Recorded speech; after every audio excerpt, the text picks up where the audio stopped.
Welcome to the Irishman, Englishman and Scotsman Football Podcast.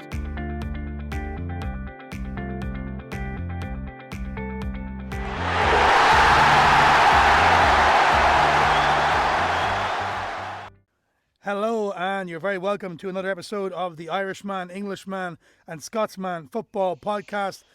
Fino in Scotland, how you doing? Not bad. How are you guys? Good. Joe in Brighton still? Yeah, good. Very pleased it's Friday. Thanks, JP. And Kev, you've made it over many borders. You've left Spain and you're finally back in Austria. How are you doing? Yeah, not bad. I'm coping with the 30-degree temperature difference quite well so far, but we'll see. Yeah, it started the last rain here yesterday as well. Right, guys. Okay, full programme of fixtures this weekend. Kicking off on Saturday at 1:30 at Goodison Park, where Everton, who were held to a draw by Leicester City during the week, against Newcastle. Now, Newcastle lost again to Leeds, and this is all doom and gloom for the first hour. And as soon as I seen the lineup, I thought to myself, what are you doing, man? You just, please get sacked now. You know, he'd won up front. You're playing at home. And like Kevin said on the podcast last week, you know, Leeds mightn't be the worst team for Newcastle to play. They're a little bit vulnerable, but Leeds dominated the ball. They passed around, just passed the ball like it was a training ground match against the under-18s. Newcastle couldn't get near them. And Leeds scored a good goal, Rafinha. And then the last few minutes of the first half, Newcastle showed a little bit of resilience and a little bit of fight, you know, and I thought, okay, yeah, but they just die down. When the second half started, Bruce put Miguel Almiron up front with Callum Wilson. Newcastle started to really have a go at Leeds, and chance after chance after chance came, and I haven't seen these chances being created in the last 10 minutes, or the last 10 games, sorry, but Alain Saint-Maximin came on, and I swear to God, I think, Fino, you said there was a West Ham player called Anderson who, you know, was waltzing past people who couldn't touch him. Alain Saint-Maximin was playing like Pelé. You could not touch him. He was beating 4, 5, 6 players. You know, they just couldn't knock him off the ball. Wilson played in Lewis, one-on-one with the goalkeeper over the bar. Jamal Lascelles hit the bar. Shelby had a header. They were creating all these chances. And I thought, is this the same Newcastle team I'm watching here? And eventually they got the goal. Leeds were, you know, on the rocks. Leeds broke up the field and scored an absolutely fantastic goal, which knocked the wind out of Newcastle for a while. I mean, it was a super finish. I think it was Phillips who went out with the outside of his left foot into the bottom corner. Great goal for Leeds, you know. But Newcastle kept that then right till the end, and they could have got a draw. And Bruce at the end said, I think I've seen enough in the last 2 games that we can turn this around. Not in the Villa game, and not any other in the last 9 games. They were terrible. Now, I'm not going to ramble on about transfers, but it looks like DeAndre Yedlin is gone, the defender, who apparently Mike actually refused to renew his visa for his American visa, so he could flog him. It looks like he's off to Galatasaray. Matt Ritchie, it looks like, is going to Bournemouth. And Jetro Williams, the Dutch left-back, who scored a great goal at Anfield last season, looks like he might come back from Frankfurt. So even though Newcastle have lost 8 in a row, haven't won in 10, I don't think they'll beat Everton, to be honest. I think Everton will win this game. Everton, James Rodriguez scored a cracker against Leicester during the week in the 1-1 draw. But I think in the next few games, either Palace or Southampton, Newcastle might turn it around. Just on the evidence of the last half an hour against Leeds. And so it's not all doom and gloom this week. I think it's the hope that kills you, JP. I was going to say exactly the same. Yeah. Look, I think for Newcastle, it's still a very sorry state of affairs. And if I'm being completely honest, I don't see where the light at the end of the tunnel is. You know, unless that tunnel kind of takes you straight down to the Championship, you get rid of Steve Bruce and you go again. I can't see you getting anything against Everton. I think Ancelotti's got them playing some really wonderful stuff. And I do want to get your guys' opinion on, we've seen more and more these kind of top-tier managers taking what could be described as second-tier roles in terms of clubs that they're managing. Think of somebody like Ancelotti taking Everton. Do you think that there's starting to be a kind of a cultural shift about the deifying, shall we say, of somebody like Ancelotti? If he was able to bring them Champions League football, and get them into the top four, which is not out of the question. Just think of the scenes down Merseyside Way if Ancelotti's able to do that. Everyone's going to love him, and then that's going to give him a greater grace period if and when it doesn't work out. Do we think that managers are starting to take these jobs and starting to take projects that they can kind of mould in their own image? I'm thinking like Rodgers and Leicester as well, that, you know, they're in that position where they can then build up a grace period as and when it goes wrong. And, you know, we've seen it with teams like Chelsea where Lampard's not been given the lead time to be able to get things right.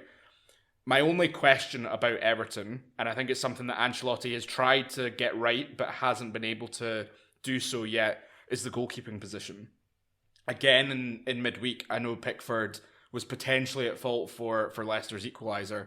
You know, he's losing them points on a semi-regular basis. I think that they are a top four team, potentially, but with a goalkeeper that's creating errors, I think it's going to be very difficult to kind of solidify them as a top four team. I like your thinking, Fino, but I think the answer is no. I think the only reason that Ancelotti is at Everton is because the chairman is giving him the most unbelievable amount of money. I don't think he went there for the project, unfortunately. I think he went there because the offer that he received was probably incredible. He's probably on similar money to the likes of Guardiola, Mourinho and Klopp. And just going back to Newcastle, I actually think there is a little glimmer of hope for you, JP. I know, just a glimmer, Joe. Just a small yeah, glimmer. yeah. I Sorry think to there interrupt is. you, but like when you've seen this team play so shite for 10 games in a row, went 225 minutes without getting a shot on goal, to actually go at Leeds and could have scored 4 or 5. You're probably right, Fino. The hope that does kill me, but you've got to clutch. You got to latch onto something. There has to be something there, you know, some signs of life. Go ahead, Joe. Sorry. Completely, because I think what Steve Bruce said after the match was that it's the first time all season he's been able to get Wilson, Fraser, Almiron and Sin Maxim on the pitch at the same time. And if those front four can stay fit for the rest of the season, then you will stay up because you've got more goals in you than Fulham, Brighton, West Brom and Sheffield United. And I'll just add as well, I'm gonna take the rug away from you actually, because I thought the glimmer of hope was the goalkeeper, as Fino said, Pickford, but I think he's going to get dropped. And actually, I suppose that does open up some kind of hope, right? Because I don't know anything about the substitute goalkeeper. You know, I've got no idea. You know, but Pickford. It's coming to the end for Pickford. This was the thing. This was the Achilles heel of Everton that we identified all the way back. You know, for those first 10, 11 games, we were talking about Everton. You know, in glowing terms of who it was, but they ain't going to win the league with that goalkeeper. They're not going to challenge for the league. All right. Clearly, they're not going to win the league now, but that is absolutely the he has to be ruthless, Ancelotti, and I think now finally the time has come, and so I suppose it's you've got a glimmer of hope on one side, and then on this side you've got a bit of an unknown, and so yeah, maybe this is the day. Do you think, Kev? I mean, obviously you're going to agree with me here, but Jordan Pickford is extremely overrated. England's number one, but I think he's overrated. Always has been. You know, again, for regular viewers, for regular listeners, I'll go back to this thing. Liverpool fans have this joke about him having really small arms, and there's been a couple of like really famous moments where he's like against Liverpool where he's made howlers, you know. But anyway, no. That aside, no, he's just honestly he's not consistent enough. And it's the thing there is the odd exception, isn't there? But basically, you go back and title-winning teams have absolutely outstanding goalkeepers, generally have really good centre-backs as well, right? And it's that spine of the team as we always go through it. Everton look really sound, look really solid, but they have like a really, really fourth-rate goalkeeper, sadly. And I think with Pickford, I think we're going to see potentially a bit of a sea change, and I don't know whether or not we can describe him as England's number one, you know, in the next 6-12 months. If you think of the players that are playing in the Premier League at a very high level, I mean, Southampton are a perfect example of two high quality, you know, English goalkeepers. You've then got Nick Pope as well. Very quickly, you know, Pickford could see himself go the way that Joe Hart did. Yeah, overrated is the words I'd use for Jordan Pickford. Everton against Newcastle, 1:30 on Saturday, kicking off our Premier League programme this weekend. We're all going to go for an Everton win. I'd love it if Newcastle got something. I don't expect them to get anything. But what I would like to see is a bit of effort and a bit of fight and a bit of let's try, you know, let's give it a go. And then hopefully, you know, against Palace the next game out, they can try and get some points. But look, the rot's got to stop somewhere. It has to. I'm just trying to be positive here because, I've been tearing my nails out for the last 10 games. Moving on, Crystal Palace against Wolves at 4 o'clock, Palace at home. Fino, you watched Palace lose to West Ham the other night. Did they impress you? Not particularly, no. They bookended the game with a goal at the beginning and right at the death, but the remaining 94 minutes, I think it was pretty mediocre. They didn't really do anything going forward, and they had more possession, they had more passes, higher passing accuracy than West Ham, but just simply West Ham were more ruthless and probably had better individual players playing at a higher level than Crystal Palace. This game I think is really interesting though, because I think this is an opportunity for either Crystal Palace or Wolves to kind of separate themselves a little bit from what is becoming a 5-6 team relegation battle. I thought Wolves did pretty well to frustrate Chelsea. I think they had less than 20% possession in their draw in midweek, but here they'll be expected to have a bit more time in the ball, do a bit more with the possession that they are given by Crystal Palace, and so that lack of focal point up front for Wolves might be an issue. And obviously we know the talent that Crystal Palace can have on their day, so I think this is a really evenly poised game. It's a tough one to call. Strange transfer rumour I've seen that West Brom are apparently in for Benteke from Palace. I mean, surely they want to hold on to someone like him. I know he doesn't start, but he definitely gives Palace another option off the bench. Wolves against Chelsea. I watched some of that. Wolves seemed okay. I mean, Chelsea had plenty of chances in what I've seen in the first half. Tuchel's first game. But, yeah, I mean, I think this could end up in a draw. Yeah, I mean, I think you got this thing. When was the last time Wolves won? I mean, does anyone even remember? I mean, it really is in the league anyway. So really, it's a long, long time ago since they won a game. And I said this before a few weeks ago, and I'll stand by. I think people are still romanticising Wolves from the last season or the last couple of seasons, including going up and stuff. And honestly, it's been a while since they played like the Wolves that we remember in our hearts. And I wouldn't be surprised if it's a draw and a fairly rubbish one, to be honest. Who's going to win this one, Joe? I agree with Kev. I think you're going to get exactly what the league table suggests. It's 13th v 14th. They're on the same number of points. I think it's going to be a pretty dour and dull game. But I think I think Palace actually may just nick it. Ooh, get down the bookies. Man City against Sheffield United is also on at 4 o'clock. Man City are on fire, and they were just delicious the other night. And Sheffield United played at Old Trafford like they played against Newcastle, and I thought they were full value for the win at Old Trafford. Manchester United, they couldn't break them down, and I thought that the structure, how Sheffield United were set up defensively was fantastic, and they broke. And the winning goal, there's a lot of luck for the winning goal, but the way they passed the ball, intricate pass in around the Manchester United box at Old Trafford, it's like they were Barcelona. So this is a team that obviously was low in confidence, but yeah, they were full value for the win. Obviously, being a Newcastle fan and how close they are to the relegation, I wanted Man United to win, but fair play, Sheffield United, they fully deserve to win. But this lad is surely only going to go one way. Kev, did you watch Man City? Yeah, I did, and they were, like you say, they were delicious is a great word for what they are. They're too good. They're just too good for most teams like that. I'm just going to say one thing. Right, it's really hard for Sheffield United to have this game straight after their win the other night. But I would just say we don't talk about betting much on this podcast. I did just sneak a quick look. They are 20 to 1 plus to win this game. They've just beaten Man United at Man United. They've got to go to Man City now. Of course, all right, 20 to 1 is probably about right, but that's going on my ACCA tomorrow. I'm definitely going to have a bit of that. I'm going to have it on my £1 million ACCA tomorrow because 21 is it's a bit generous towards the people like me who like an outside win. And that's why the bookies love us. Look, Sheffield United, they were probably pretty good value for their win at Man United.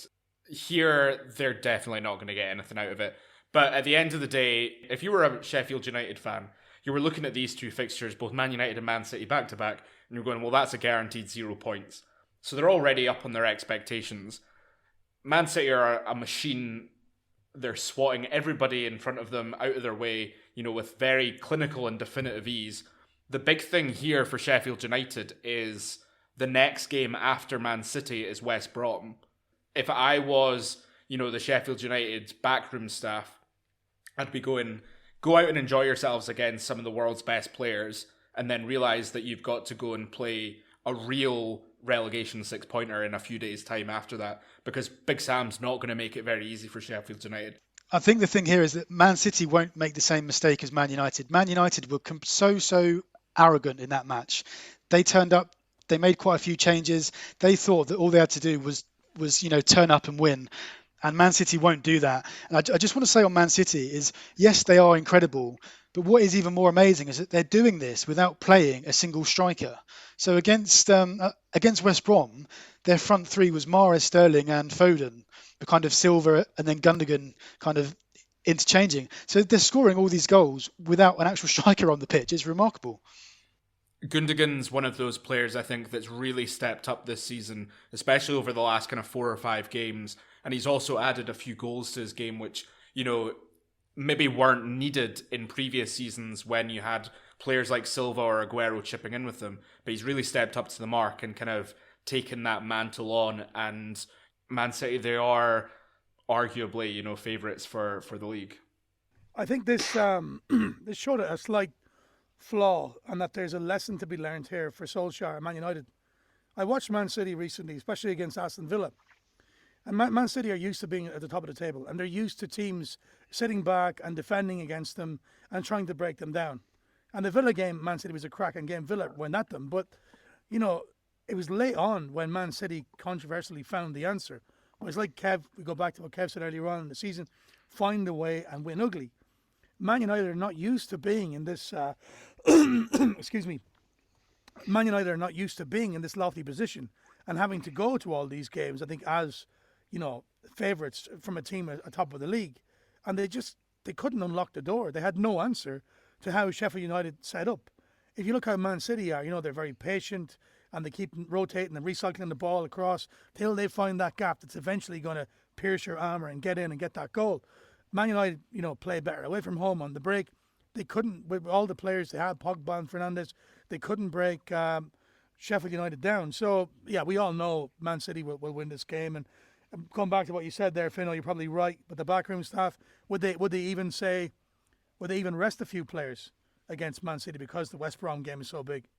Yeah, you would think they should. If you're thinking about the league as a full campaign, but obviously footballers don't think like that. They think about the next game. They want to test themselves against the best players in the league, best players in the world in certain positions, you would think, for Man City.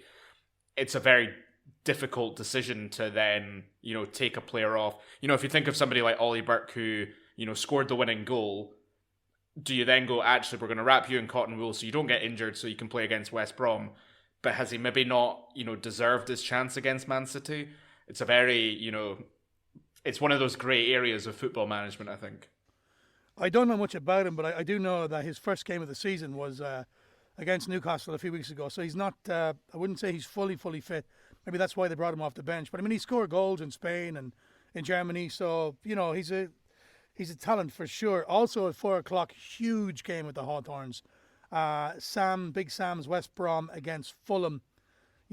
West Brom, of course, hammered by Man City, and Fulham and Brighton was a draw. Fulham, I think, have drawn 4 of the last 6. They're the draw specialists in the Premier League, and I've got a feeling this one might end in a draw as well. Joe? Yeah, I don't know, because you just wonder with West Brom after being thumped, and they're on such a poor run of form. I think they've lost 5-0 twice in the last 5 matches and 4-0 as well. I think this one depends on the first goal. I think if Fulham get the first goal, I would expect West Brom to maybe kind of crumble a little bit. Because I think for West Brom, if they lose this one, then we have to say they probably are down. Fulham, like you say, drawing loads of games, can't seem to win, but I think Fulham will have enough to win this one and heap the misery on Sam Allardyce. And I know there's lots of talk that he may resign before being relegated to not have it on his CV. So let's wait and see. I think, yeah, you're right, Joe. I mean, if Fulham win, it's 5 points and a game in hand between them and West Brom, and I think you can say they are as good as down. And I thought Fulham potentially were a little bit unlucky. I think it was a goal line clearance that denied them from taking 3 points against Brighton, which I know JP you were probably absolutely delighted about. I was, but there was a few other results. Burnley winning and Sheffield United, winning. Obviously, I didn't want, but we're only halfway there, Phil. You're right. Scott Parker needs to start winning games rather than drawing them, and all it will take is one striker hitting a bit of form, and I think Fulham could really start causing problems for some teams because they do play some good football. They are well drilled, and they are kind of a good, footballing side, a bit like Brighton themselves. It really will just come down to the individual players and who hits form at what time. The only thing I'd add to that is, if there is a goal for Fulham early on, it could be bad news, because look at all those defeats that Joe was talking about. They've all been at home for West Brom. They just keep getting battered at home, and it's really, really weird. Like, I've not, I can't. We'll have to get someone on to explain it to us, because it's like, why do they keep losing so badly? It's not like 2-1s. It's not 1-0s. It's not dodgy results. It's 3-0s, 4-0s, 5-0s at home. And there's no crowd there, so it's hard to explain. But yeah, I fear for them if Fulham do put their shooting boots on. Yeah, I think, at West Brom, I think that the big defeats were to Man City. I think Leeds scored 5 there as well. But this is a massive game, really. I mean, Sam's going to have them up for this. So I think it'll end up in a draw. I can't see West Brom losing. I think, it's do or die, really. And if the players have any respect for Sam, they'll give absolute socks in this one. Game of the weekend, potentially, at the Emirates, 6:30, Arsenal against Manchester United. Arsenal win and revenge at Southampton, Joe, against Man United. I mean, I didn't see the game. Arsenal deserved to win. Obviously, they had the full team back and the big boys are back. 100%, yeah. I think I probably had this coming. After saying last week that they weren't a very good side, they then played very well against Southampton. Even Nicolas Pepe scores, and it must be a good afternoon for them if even he's scoring. Yeah, they were good.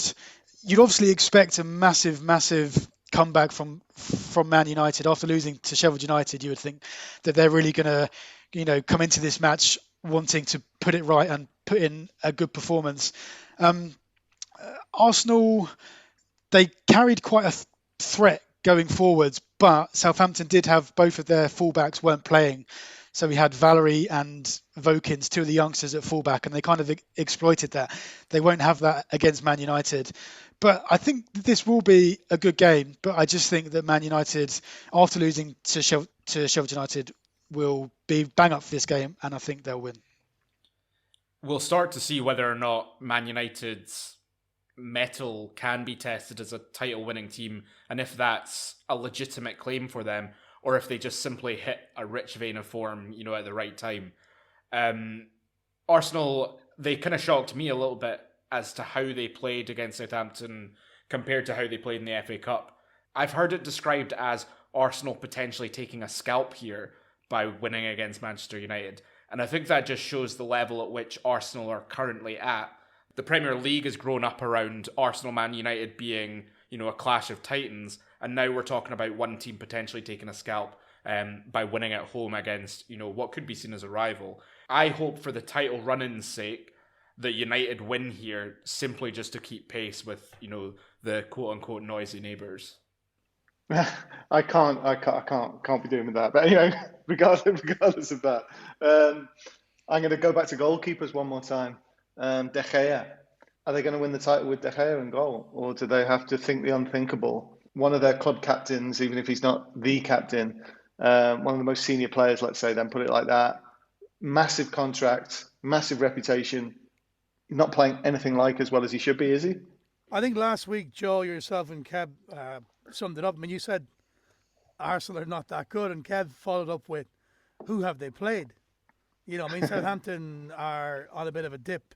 I don't know how you haven't won in a while. Obviously, they beat Newcastle, who are in a terrible run as well. Man United are, okay, they lost against Sheffield United at home, but they're up there with City, definitely with the best away team in the league.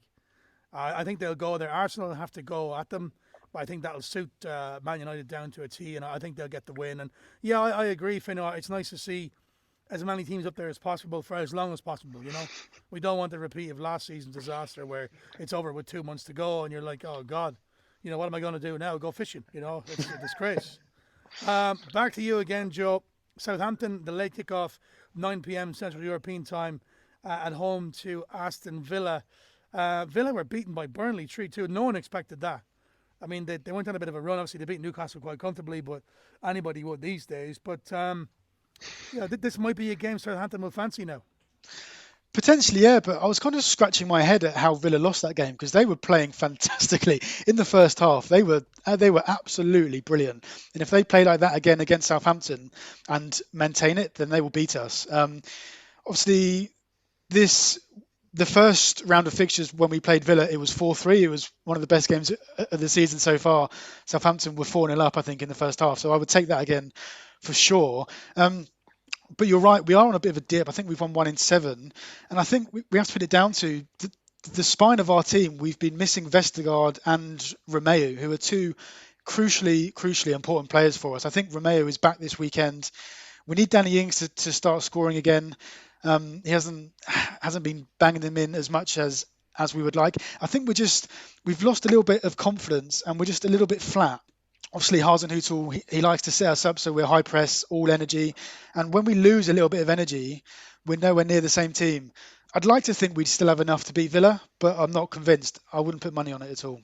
Yeah, it should be an interesting game either way. I mean, Villa, obviously, they've got some serious, 200 million they spent, and they got some serious talent, definitely in the forward area. And Jack Grealish is very hard to knock off the ball. He holds onto it so well. So, yeah, I mean, Villa will obviously, I think, might be slight favourites, but I'll go for a draw. Moving on to Sunday, early kickoff, 1 p.m. at the Bridge. Chelsea against Burnley. Thomas Tuchel's second game in charge. I watched, like I said, the first half against Wolves. I mean, they look okay. He's come out and he said that they're not going to be involved in the transfer window, and it looks like Giroud is going to stay. Then I heard rumours about Haaland, looking possibly to go to Chelsea. Burnley will go there full of confidence because, they're climbing up the table and, of course, that win against Villa.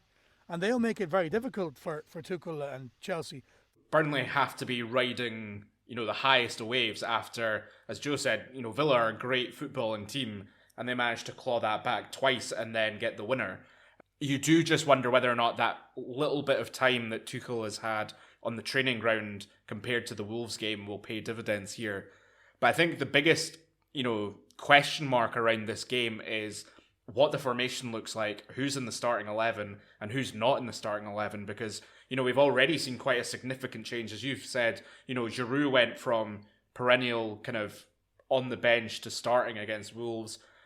We've seen Werner and Mount drop to the bench, and we've seen somebody like Billy Gilmour, who 2-3 months ago Chelsea fans were screaming for in the midfield, bleed the youth, give him a chance, completely frozen out. And, within 24 hours, it's almost as if Tuchel came in, asked Billy Gilmour to come into his office and said, you're not going to play under me, so go and find a loan deal. You just wonder whether or not Tuchel's there to kind of ruffle some feathers and, try and get the best out of what is a very underperforming unit at the moment. 18 months is about normal for a Chelsea coach anyway. I think that's exactly what happened. You're exactly right. He would have called Billy Gilmour in and said, look, kid, you're not getting in my team. You're not good enough. Go out somewhere and come back, I mean, it's going to take him a while to find his team. I just think, though, there might have been some... I know results weren't going particularly well for Chelsea. We all know that. They had a win in the Cup where Abraham scored a hat-trick. But was there a little bit of sense in Abramovich, appointing Tuchel before the transfer window ended? Is there a possibility of a last-minute swoop for someone like a Haaland? Who knows? To be honest, I think it's more about the games. The games are coming really thick and fast. I think there's 3 in the next 7-8 days for most Premier League teams. So I think it's more about the fact, if Lampard continued his, mediocre surge to mid-table, they're hoping that Tuchel takes 9 points from 9. If Lampard was to get 4, that's a huge difference potentially come the end of the season. Yeah, I mean they've got I think it's 2 wins from 8 or something like that at the moment. So yeah, I think ruthless is the word they use about Chelsea, isn't it? But actually, I think they probably did have to change if they were going to change something. Let's put it like that. If they were going to change something, it was probably right to do it then before this massive crush of games. I think it's funny though. Yeah, I don't think anyone expects him to come in, create this wave of euphoria around the club. I think he's very analytical, very technical. He will have a plan. And it might take 6 months. That's the interesting thing. Think about someone like Klopp who came in, and it took him such a long time. There was a lot of feel good factor about it because he does have the energy, he does have the emotion, but the results weren't there for the first 18 months or something like that. Will Chelsea hold their nerve? Will they buy into the plan if it takes him something like as long to generate that run of wins? Potentially a better comparison might be somebody like Brendan Rodgers, who, does within Premier League circles when he got the Leicester job, maybe flew under the radar a little bit.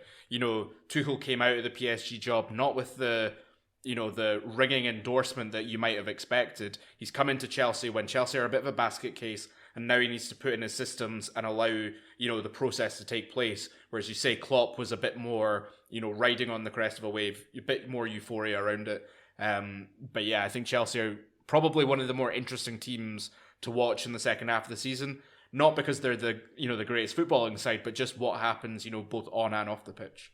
And I'm just going to come back to you because I absolutely agree with what you say, but it's just that Leicester, don't require you to be qualifying for the Champions League at the end of that first year, do they? And I think that's bang on, mate. It's absolutely, that is a really good comparison. But it's top, if they don't qualify at the end of the season and then it's a mediocre start next season, he's not going to, let's not write him off now. I think he's going to be excellent. But I just mean, if that were to happen, I'm not sure he'll get that patience though. Yeah, I can't see Brendan Rodgers going anywhere for a while. But I think he knows Leicester could possibly be on the cusp of something really special this season. Leicester are up next at 3 o'clock on Sunday. This could be a cracker of a game, lads, at home to Leeds. Leeds, as we know, are going to go at them. I don't think Vardy's back yet. Vardy had surgery recently. He might be out for another few weeks, but Maddison's really stepped up. And I spoke about Tielemans last week and the week before. Phenomenal player, and scored the goal at Everton to get them that point. Really big point for them as well in the race for the title potentially, and definitely the top four. Leeds on the break, devastating against Newcastle. But I just think the difference is the Leicester attackers and their midfield are way different. I fancy Leicester to win this, but there's going to be goals. Fino? The only thing is that there's a couple of injury doubts for the Leicester team, and this kind of, pains me a little bit to say this as not Brendan Rodgers' greatest fan, but I think Leicester epitomise the idea that good teams, I won't say a great team, can come from a strong unit rather than brilliant individuals.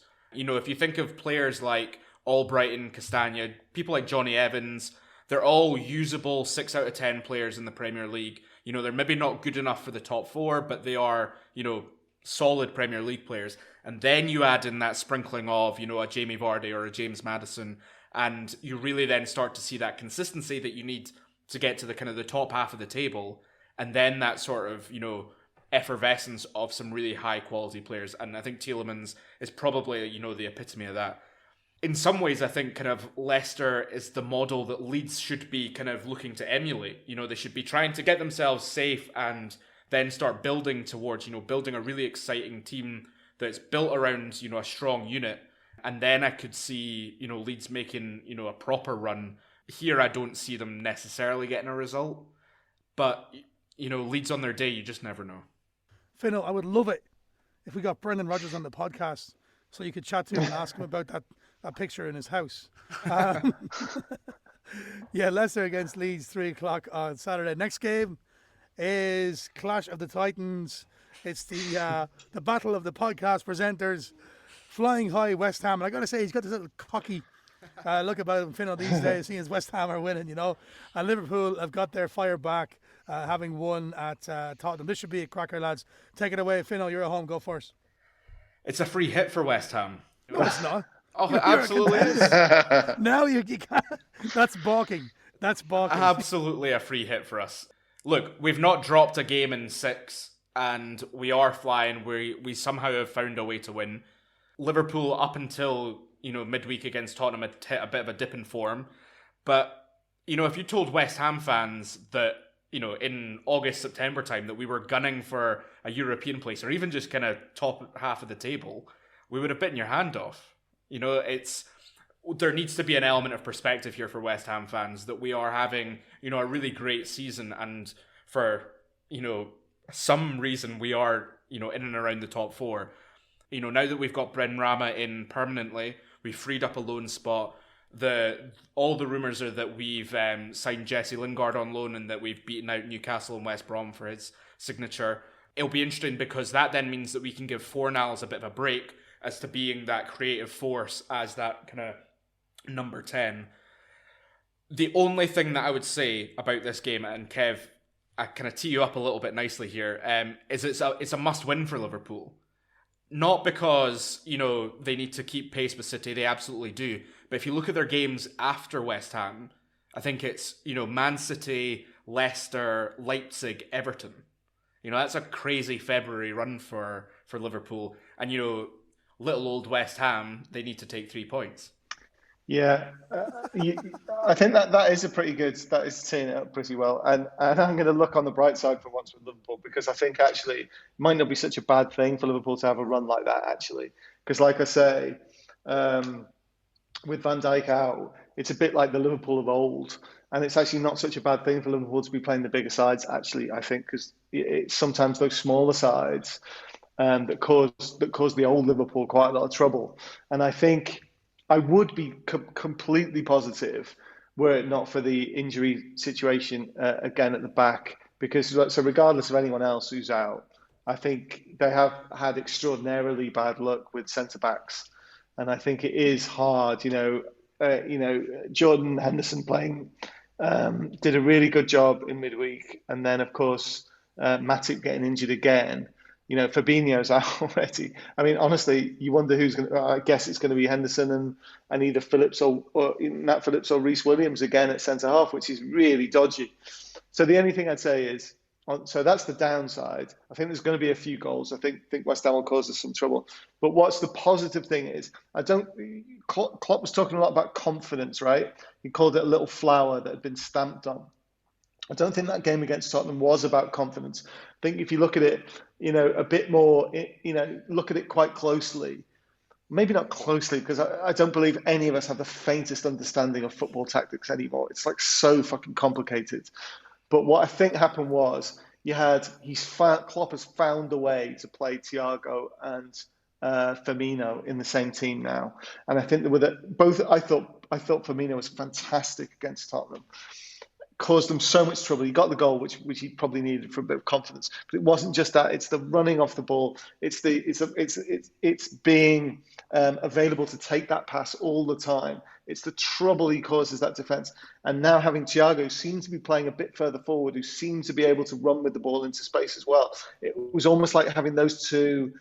I wouldn't even know what you call them. I've got no idea what you call them in this day and age. But it seemed to be, finally, I thought Thiago and Firmino were playing well together. So I don't think it was just confidence. I think it was there was a tactical tweak that went on behind the scenes. And I thought they looked really, in second half, they were brilliant. And I'm not going to get into that either disallowed goal, actually, because I think they were both absurd. They were both absolutely absurd, both disallowed goals. But the Liverpool second half were really good.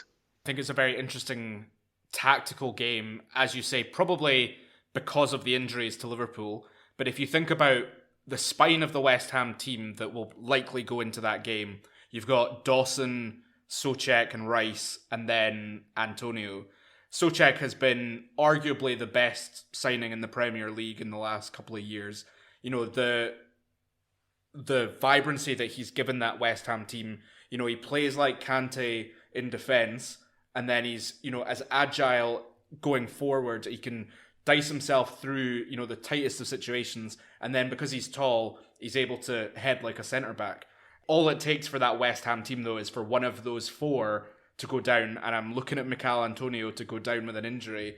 And it kind of all, falls to pieces. But look, I don't think a draw is the end of the world for either team. But I think it will be interesting to see, Antonio going up against your makeshift defence, and Souček and Rice against your midfield, and how that ball, it will be won and lost in transition, I think. I'm not buying that at all, Fino. West Ham unbeaten in 6, won the last 4. When they played Burnley, he said, these are the games we have to win if we're going to be a top European team. I think you're quietly confident. We've not won against Liverpool in 9 games. You've not been in the Champions League spot in January either for probably 50 years. There's something, I don't think Liverpool have lost I don't think they've even lost points at the London Stadium. There's all these kind of historical things. And whilst, yes, this season is the season to break all those records, there is something about that kind of psychological thing that, when Liverpool come to town, they seem to, go away with 3 points. Yeah, on the other hand, Liverpool are only 4 points off the top. They're the Premier League champions. They won the Champions League, 2 seasons ago. So they're going to have every chance. They're missing one player in defence or two. They have a load of, the world-class strikers and, the embarrassment of riches. So, it could go either way. I mean, West Ham, I wonder what the odds in West Ham are, speaking of the bookies, because, Liverpool will be favourites, but I don't think there'll be that much in it, looking at the form guide. Which way is this one going to go for you, Joe?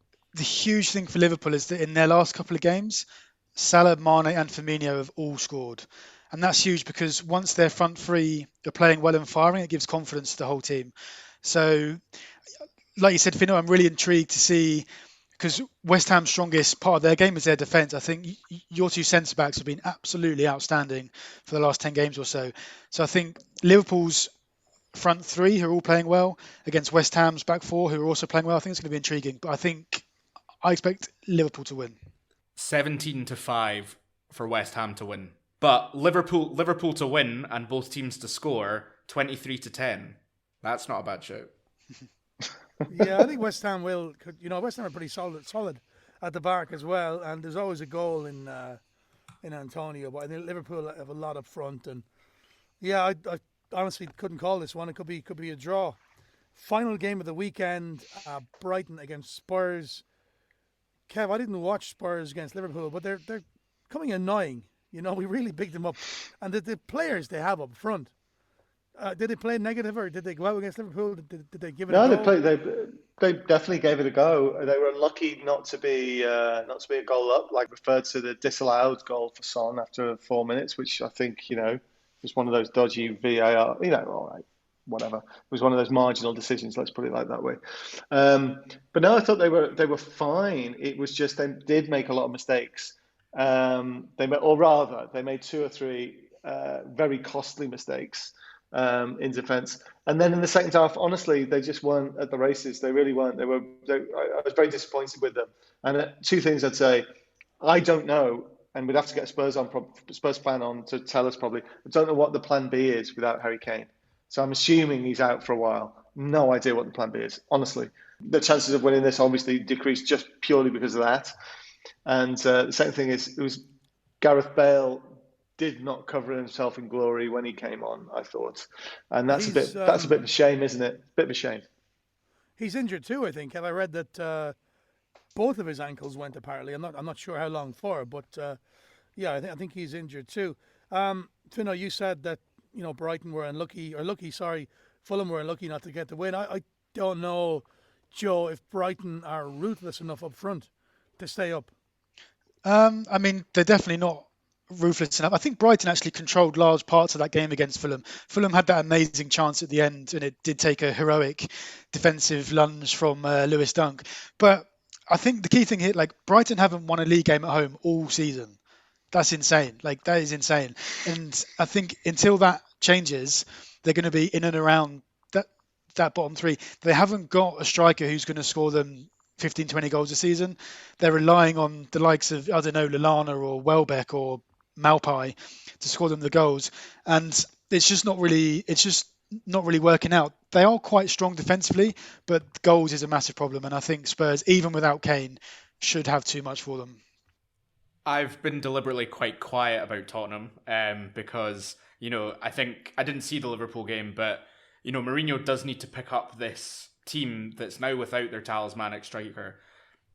First of all, the fact that Harry Kane injured both angles is something that I've never heard of before, but it's quite impressive actually. But I mean, forget the title that I crowned them with, a month ago or a month or two ago. They'll be lucky to get top 4 at the moment. Brighton, the draw against Fulham, wasn't the end of the world for them. It was probably, aside from, if they'd gone out and battered them, that would have obviously been preferable. But as long as they didn't lose that game, I think they would have been happy. Tottenham, they've got some tricky games coming up. So this is a really, it's a difficult time for Tottenham. If they've not got Kane and he's out for a few weeks, I think in the next 3 or 4 weeks, they play City. They play West Ham in about 3 weeks' time, so I've got my fingers crossed that Harry Kane's not quite fit for that one. And they've also then got to add in their European games, which will just add more, strain onto their match squad.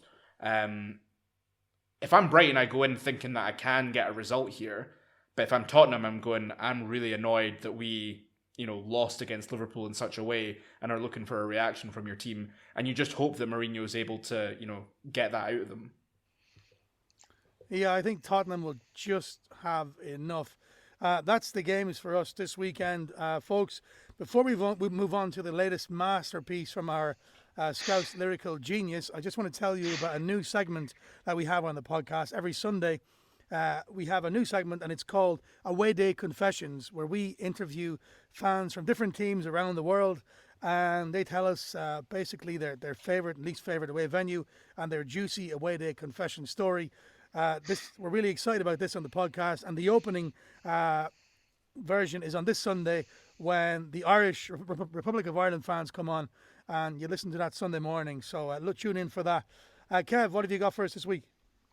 I made a very bad decision earlier on today, thinking I was going to write some limericks, thinking they'd be really easy.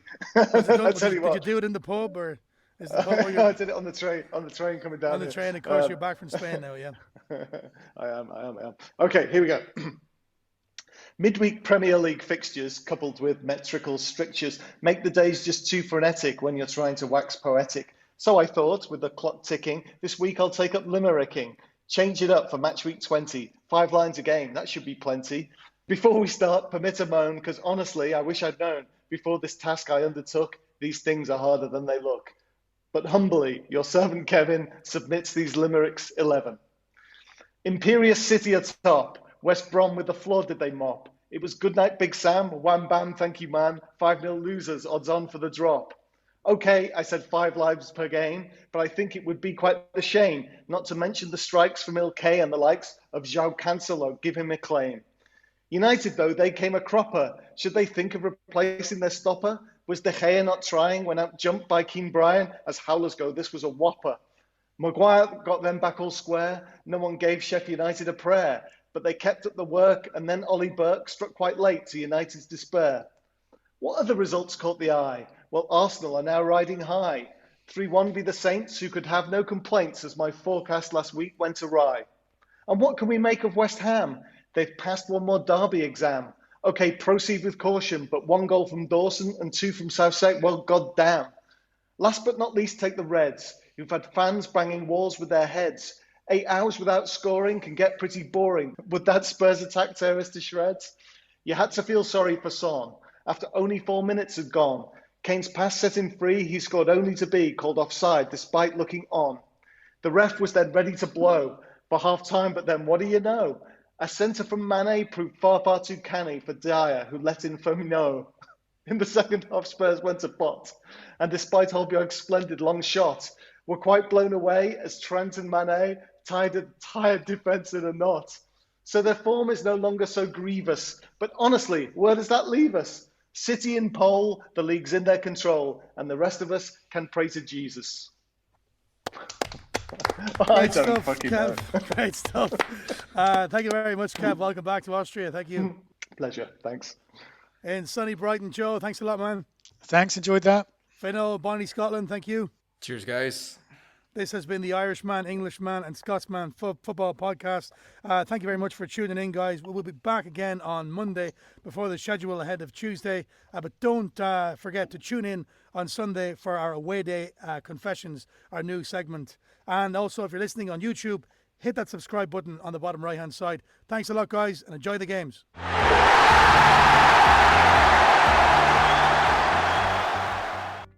Thank you for listening. If you'd like to hear more of our podcasts, please click on the red subscribe button on the bottom right-hand side. Thank you.